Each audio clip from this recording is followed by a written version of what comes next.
என் அன்பு குழந்தையே, உனக்கான நல்ல விஷயங்களை செய்து கொடுப்பதற்காகவே உன் தாயானவள் இன்று உன்னை தேடி வந்திருக்கின்றேன்.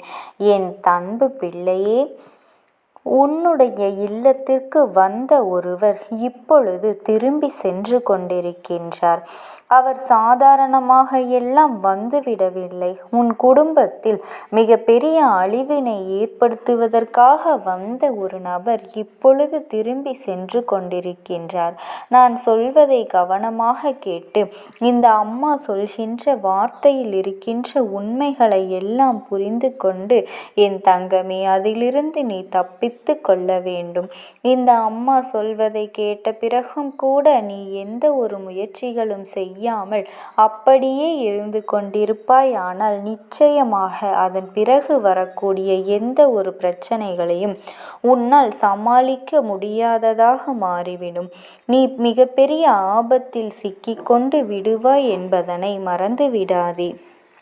என் செல்லமே, நான் எச்சரிக்கை கொடுத்த பிறகும் கூட ஒரு சில விஷயங்களை உன்னால் செய்ய முடியவில்லை என்றால் அதன் பிறகு உன் அம்மா எப்படி அதற்கு பொறுப்பாக முடியும் என்பதனை நீ புரிந்து கொள்ள வேண்டும்.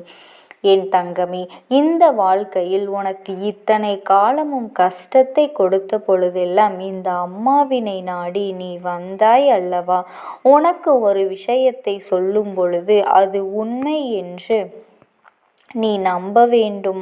எதனால் நம்ப வேண்டும் என்று இந்த அம்மா இத்தனை அதிகமாக ஒரு ஆழமான சிந்தனையை உனக்குள்ளே கொடுத்து கொண்டுதான் இருக்கின்றேன். எதற்கு தெரியுமா என் பிள்ளையே? ஒரு விஷயம் உன் மனதிற்குள் எப்பொழுதுமே தெளிவில் இருக்க வேண்டும். ஏனோதானோ என்று இருந்துவிடக் கூடாது. அது மட்டுமல்ல, தீய சக்திகள் நம்மை சுற்றி இல்லாமல் இல்லை. தெய்வ சக்தி இருப்பது எந்த அளவிற்கு உண்மையோ அந்த அளவிற்கு தீய சக்தியும் இருப்பது உண்மை. தீய சக்தி நடமாடும் பொழுதுதான் தெய்வ சக்தி வெளிவர வேண்டியதாக இருக்கின்றது. இல்லை என்றால் உன் வாழ்க்கையில் எந்த ஒரு பிரச்சனைகள் இல்லாமலும் அப்படியே இருந்திருக்கும். அப்படி இருக்கும் பொழுது உன் வாழ்க்கையில் அப்படி ஒரு தீய சக்தி வந்திருக்கின்றது. அது எதுவென்று உனக்கு சொல்லிவிடத்தான் இந்த தாயானவள் நான் வந்திருக்கின்றேன். என் செல்லமே, உன் இல்லத்தை நோக்கி ஒரு சக்தி வந்தது உண்மை. அது திரும்பி சென்றதும் உண்மை. மீண்டும் வர நினைப்பதும் உண்மை. அதனால் மீண்டும் நீ அது வரக்கூடாது என்று நினைத்தாயானால் இந்த அம்மா சொல்லக்கூடிய வார்த்தைகளை நன்றாக கேட்க வேண்டும். அந்த தீய சக்தியானது மீண்டும் வர நினைக்கின்ற விஷயத்தை உண்மையாக்குவதும் பொய்யாக்குவதும் உன்னுடைய கைகளில்தான் இருக்கின்றது. அது மட்டுமல்ல, உன்னுடைய இல்லத்தில் வந்தவர் யார்? எதற்காக உன் இல்லத்திற்கு வந்தார்? என்ன காரணத்தோடு வந்தார்? அவர் வந்ததால் அங்கே என்ன நடந்தது? உன் இல்லத்தில் என்னென்ன விஷயங்கள் நடந்தது என்பதனை எல்லாம் இப்பொழுது உனக்கு சொல்லிவிடுகின்றேன். ஒரு விஷயம் உன் வாழ்க்கையில் உனக்கு நடத்த காத்து கொண்டிருந்தது.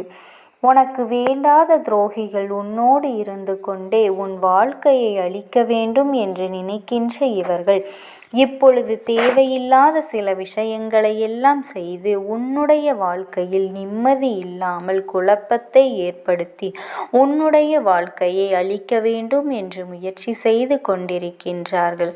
இதற்கு முன்பு வரை சில மனிதர்களை ஏவிவிட்டு முயற்சி செய்து அவர்கள் இப்பொழுது வேறு ஒரு யுக்தியை கையாண்டு இருக்கின்றார்கள்.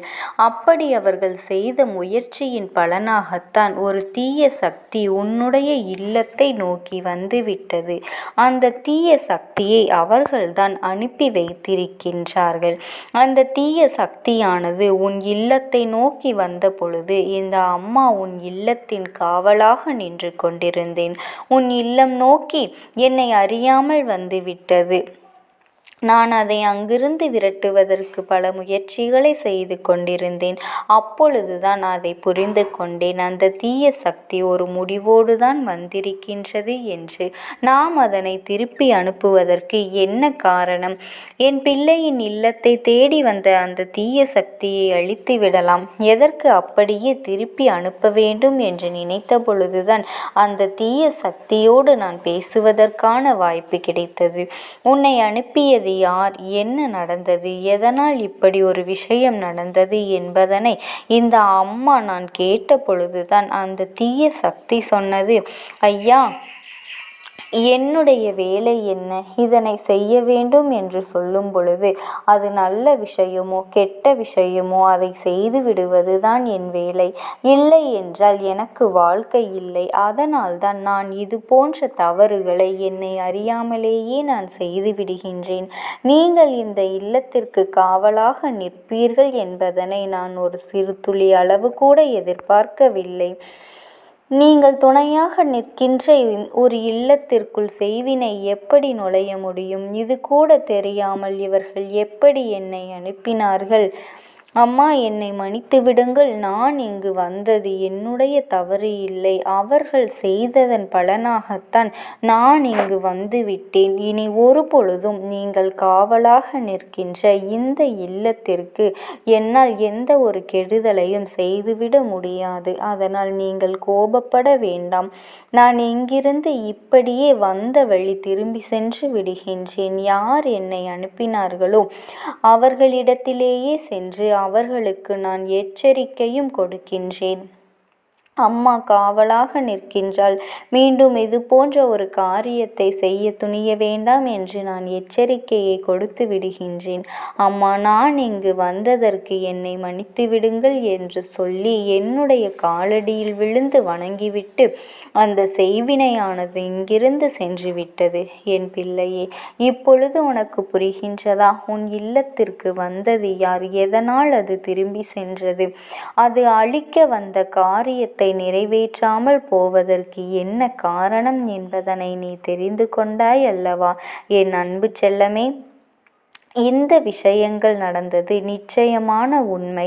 என் பிள்ளையே, உன்னுடைய வாழ்க்கையில் சில விஷயங்கள் நடக்கும் என்று நீ நினைத்து கொண்டு இருப்பாய். ஆனால் அது திடீரென்று நடக்காமல் போய்விடுகின்றது அல்லவா? அதற்கு எல்லாம் தீய சக்திகள், தீய வினைகள் உன் வாழ்க்கையிலிருந்து உன்னை நாள்தோறும் ஆட்டி படைத்து கொண்டிருக்கின்றது. அதனால் இந்த அம்மா வந்துவிட்ட பிறகு அவையெல்லாம் உன்னை விட்டு விலகி ஓடிக்கொண்டிருக்கின்றது. என் பிள்ளையின் இல்லத்தை தேடி வந்த அந்த தீய சக்தியை அழித்து விடலாம். எதற்கு அப்படியே திருப்பி அனுப்ப வேண்டும் என்று நினைத்த பொழுதுதான் எனக்கு இந்த ஒரு எண்ணம் தோன்றியது. என் தங்க குழந்தையே, அதனால் நீ எதை நினைத்தும் கவலைப்படாதே. இதையெல்லாம் உன்னால் புரிந்து கொள்ள முடியும் அல்லவா? உன் வாழ்க்கையில் ஏற்பட்டிருக்கின்ற மாற்றங்களை எல்லாம் நீ உற்று நோக்கி பார். இதற்கு முன்பு எப்படியெல்லாம் நடந்தது, இப்பொழுது உன் வாழ்க்கை எப்படி இருக்கின்றது என்பதனை உன்னால் நிச்சயமாக புரிந்து கொள்ள முடியும். இந்த அம்மா உன் வாழ்க்கையிலிருந்து என்னென்ன விஷயங்களை எல்லாம் உனக்கு செய்து கொடுத்திருக்கின்றேன் என்பதனை உன்னால் புரிந்து கொள்ள முடியும். இத்தனை காலமும் நீ இந்த வாழ்க்கையை வெறுத்தாய் அல்லவா? இத்தனை காலமும் இந்த வாழ்க்கையின் மீது உனக்கு இருந்த நம்பிக்கை குறைந்து போனது அல்லவா? ஆனால் இனிமேல் அப்படியெல்லாம் இல்லாமல் உன் வாழ்க்கை சந்தோஷமாக உனக்கு கொடுப்பதை நீ உணரத்தான் போகின்றாய். எதனால் இப்பொழுது இந்த அம்மா மீண்டும் அந்த தீய சக்தி திரும்ப வரும் என்று சொல்கின்றேன் என்றால், செய்வினைக்கு என்ன தெரியும்? அதை அனுப்ப அது மீண்டும் மீண்டும் வந்து கொண்டுதான் இருக்கும். அதனால் எங்கே திரும்பி சென்றதோ அவர்கள் மீண்டும் அதை திருப்பி அனுப்புவதற்கான வாய்ப்புகள் நிறையவே இருக்கின்றது. இருந்தாலும் என் தங்க குழந்தையே, நீ எதை நினைத்தும் கவலைப்படாதே. இந்த தாயானவளினுடைய அன்பும் ஆசீர்வாதங்கள் உனக்கு என்றென்றைக்கும் முழுமையாக கிடைத்து கொண்டேதான் இருக்கும். ஓம் சக்தி. ஓம் ஆதிபரா சக்தி.